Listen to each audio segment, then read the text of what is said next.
नमस्कार, राजू पडवळ आपल्याला बातम्या देत आहे. पब्लिक व्हॉइस न्यूज चॅनलमध्ये आपले स्वागत.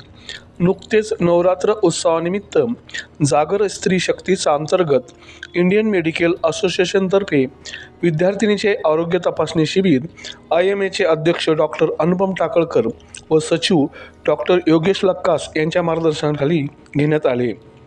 यावेळी डॉक्टर राघवेंद्र चाकूरकर व डॉक्टर उर्मिला चाकूरकर यांची उपस्थिती होती.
Gracias.